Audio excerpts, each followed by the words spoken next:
Salam, selamat pagi. Selamat datang ke kebaktian online BEM Pelita. Harap kalian semua semangat untuk memuji dan menyembah Tuhan pada pagi hari ini. Dimanapun kita berada pada saat ini, harap semua jemaat bersemangat dan bersedia untuk mempersiapkan diri untuk memuji dan menyembah Tuhan.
Luke 22 verse 7 to 20. Then came the day of the unleavened bread, on which the Passover lamb had to be sacrificed. Jesus sent Peter and John, saying, "Go and make preparations for us to eat the Passover." "Where do you want us to prepare for it?" they asked. He replied, "As you enter the city, a man carrying a jar of water will meet you. Follow him to the house that he enters, and say to the owner of the house, 'The teacher asks, where is the guest room, where I may eat the Passover with my disciples?'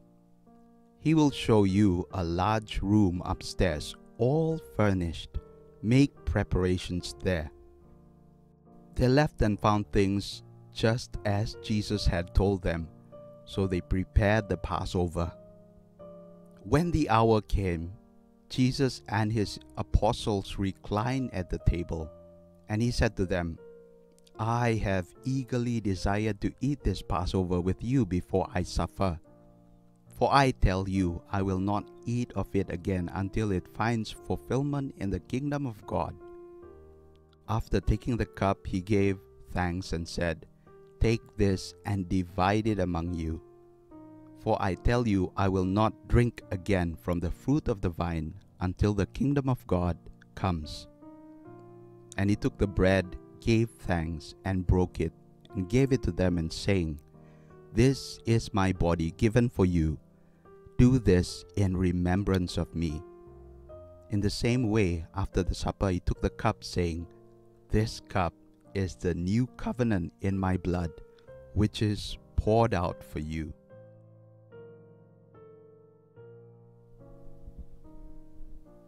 Our lives, gathering, community, salvation, hope, future, and eternal life is made possible because of Jesus' sacrifice on the cross for us. Hidup kita, kebersamaan kita, community kita, keselamatan, harapan, masa depan, dan kehidupan yang kekal, semuanya dijamin karena pengorbanan Yesus di kayu salib untuk kita. And today, as we come to the table and partake of the Lord's Supper, we remember what Jesus did for us. Dan hari ini, semasa kita datang dan mengambil perjamuan kudus ini, kita diperingatkan tentang apa yang Yesus lakukan untuk kita.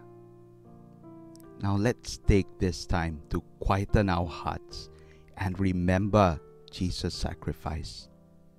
Mari kita mengambil sedikit masa untuk berdiam dan merenung tentang pengorbanan Yesus.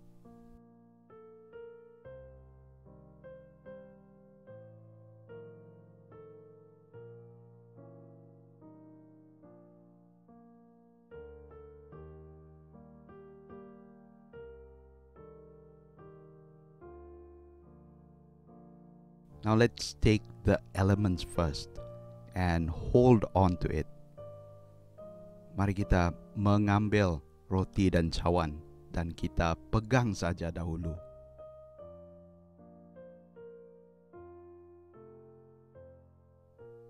Let's take the bread and let's take the cup.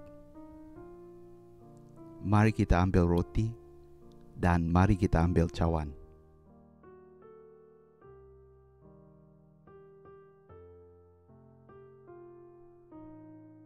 Saya akan pimpin kita di dalam doa.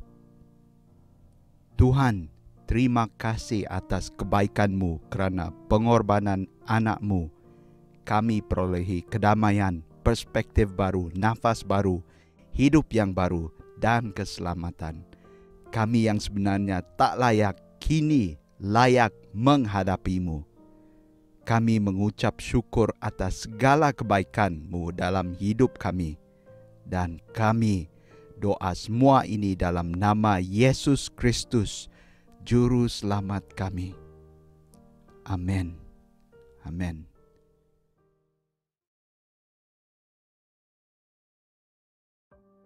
Shalom saudara-saudari yang saya kasih di dalam nama Tuhan Yesus Kristus. Pada pagi ini saya ingin membawa kita untuk melihat satu masalah yang menjadi masalah yang sangat global pada saat ini. Saudara, sadarkah kita bahwa pada hari ini terdapat banyak sekali anak-anak muda, bahkan orang-orang di luar sana yang mengalami masalah tekanan ataupun stres. Kita dikejutkan dengan kematian banyak sekali orang oleh karena masalah tekanan ataupun stres ini, saudara. Saudara, ini merupakan satu masalah global yang sehinggakan kita mulai memandang serius masalah ini pada hari ini.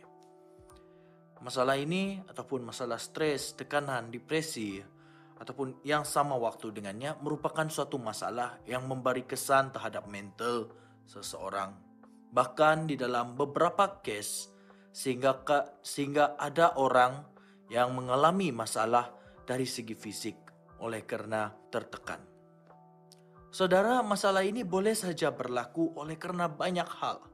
Yang boleh berlaku oleh karena tugas, keadaan sekeliling kita, surrounding kita, orang-orang yang berada di sekeliling kita, bahkan fobia ataupun masalah yang pernah berlaku di masa lalu kita. Ianya juga boleh berlaku oleh karena masalah percintaan ataupun perhubungan dengan satu orang. Dan pada hari ini, saudara, kita melihat terutamanya di dalam keadaan pandemik saat ini, ekonomi dunia juga semakin merundum. Bahkan tidak kurang banyaknya orang yang mulai kehilangan pekerjaan oleh karena masalah ekonomi. Dan ini juga menjadi satu penyebab ataupun faktor yang sehinggakan kita mengalami tekanan ataupun stres, saudara.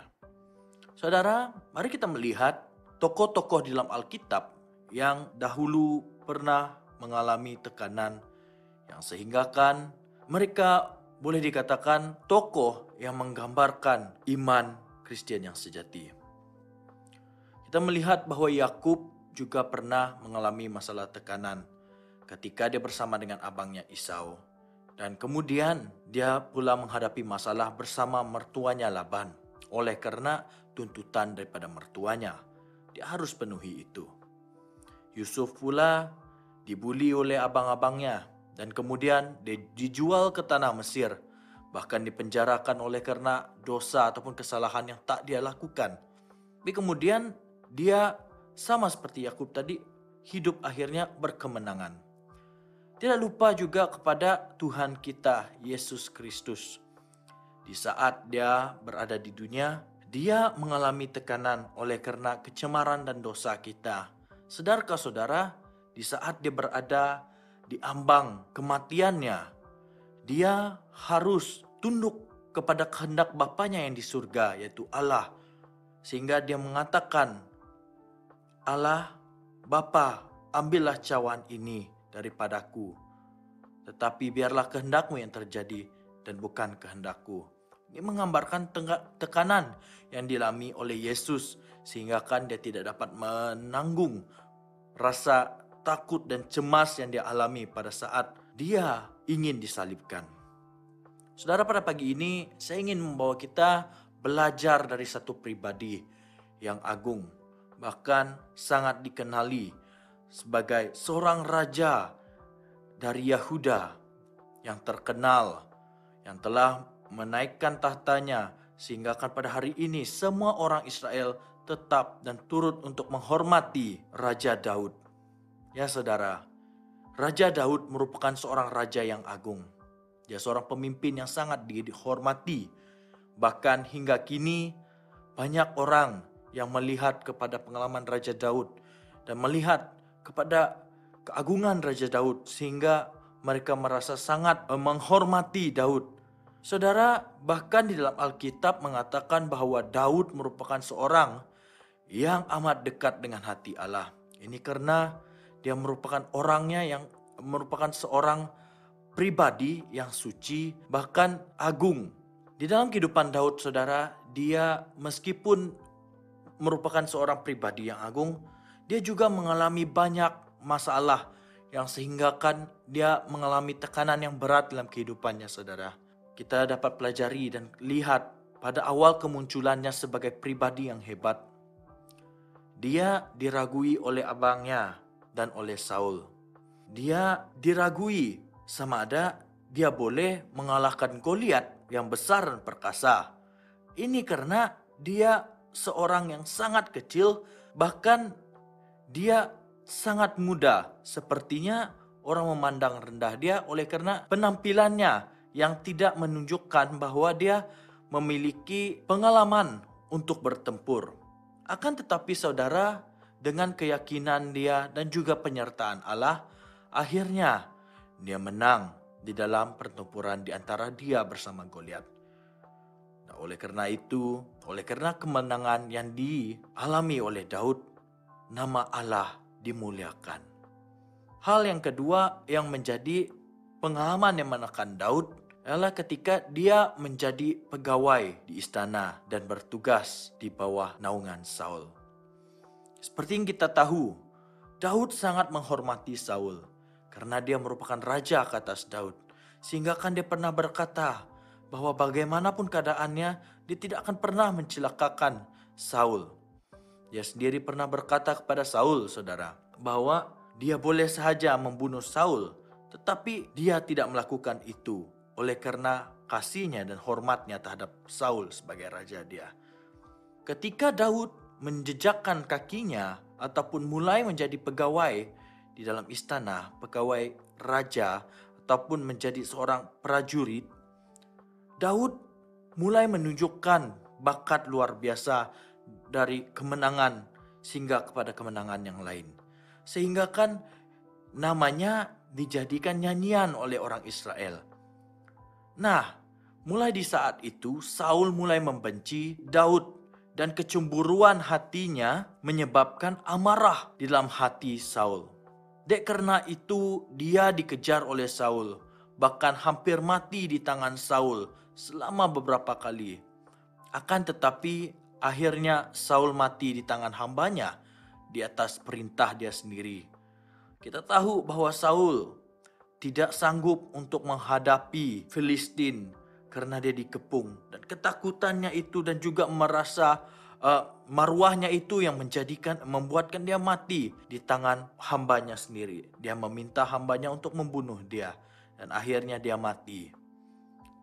Oleh karena itu juga saudara, nama Daud telah diserahkan ataupun diangkat untuk bertahta di tahta Saul. Ya, di saat hal yang lain ataupun hal yang lain kita lihat di saat Daud menghadapi tekanan adalah di saat di mana dia berdosa, di mana pada saat dia mulai menginginkan Batsyeba. Saudara, dia mengalami kesan buruk yang teramat sangat. Dia mengalami satu tindak balas ataupun satu penghukuman ke atas dia oleh karena keberdosaannya itu. di saat dia mengawini Bersyeba, Allah telah menyatakan kepada dia bahwa dia akan menurunkan murkanya ke atas Daud.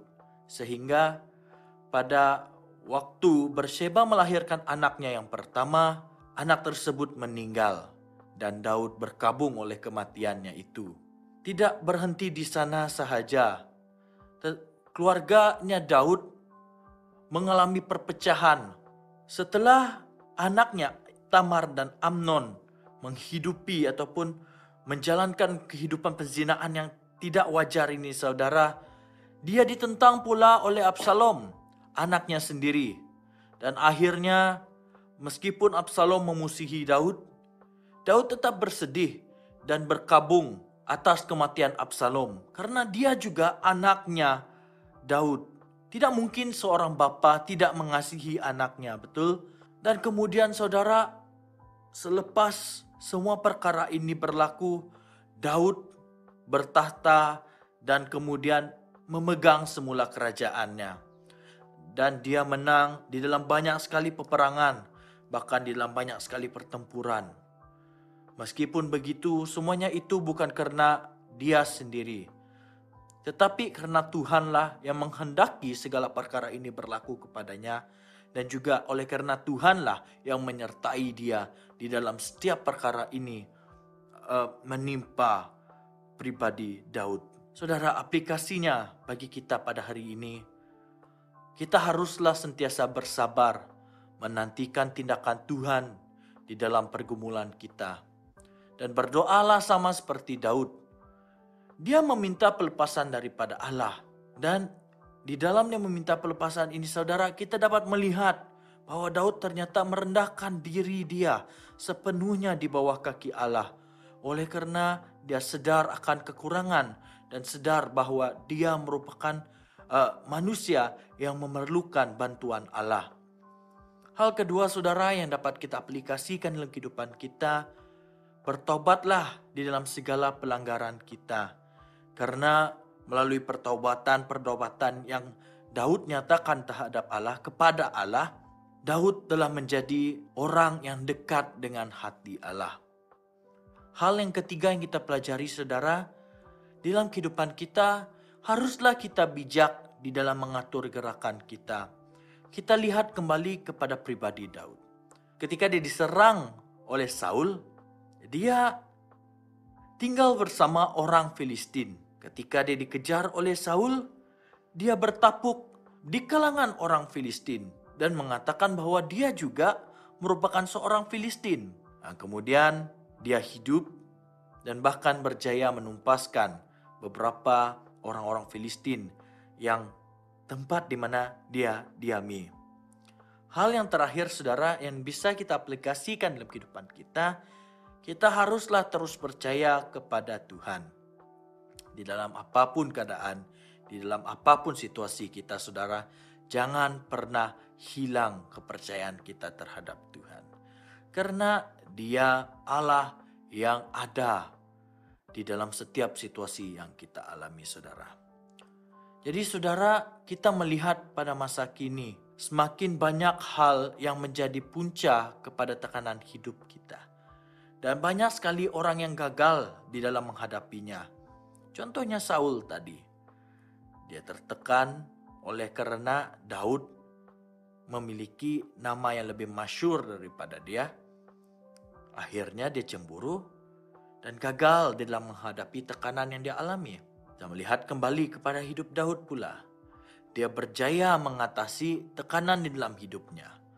Oleh karena sifatnya terhadap Allah dan juga oleh karena penyertaan Allah lah yang menjadikan dia berhasil di dalam mengatasi permasalahan dan tekanan hidup mereka. Jadi bagaimana dengan kita? Apakah kita sedang bersifat benar di dalam menghadapi tekanan hidup kita? Jadi saudara, marilah kita menjadi sama seperti Daud di dalam mengatasi tekanan kita, di dalam menghadapi tekanan kita. Teruslah bersama dengan Allah. Dan maka Allah akan membantu kita untuk berhasil mengatasi masalah dan juga tekanan dalam kehidupan kita. Sekian firman Tuhan, kita untuk minggu ini. Tuhan memberkati. Mari kita berdoa. Bapa yang dalam kerajaan surga, kami mengucap syukur atas kebaikan-Mu dalam kehidupan kami. Oleh karena penyertaan-Mu ya Tuhan, kami mampu untuk menghadapi hidup ini. Dan sehingga pada hari ini ya Tuhan, kami dapat menghadapi tekanan-tekanan yang menekan kami ya Bapa. Bapa yang kerajaan surga, menyerahkan hari ke depan dalam tangan Engkau. Menyerahkan firman-Mu hari ini ya Tuhan, yang telah Engkau sampaikan kepada kami. Ya Tuhan, biar ianya menjadi berkat dalam kehidupan kami. Bapa yang kerajaan surga, menyerahkan ya Tuhan, segala apa yang akan kami hadapi di hari ke depan dalam tangan Engkau. Karena kami tahu Engkau Allah Daud yang hidup akan terus menyertai kami dalam apapun permasalahan kami. Terima kasih Yesus, terima kasih Bapa. Dalam nama Yesus kami telah berdoa dan mengucap syukur. Amin.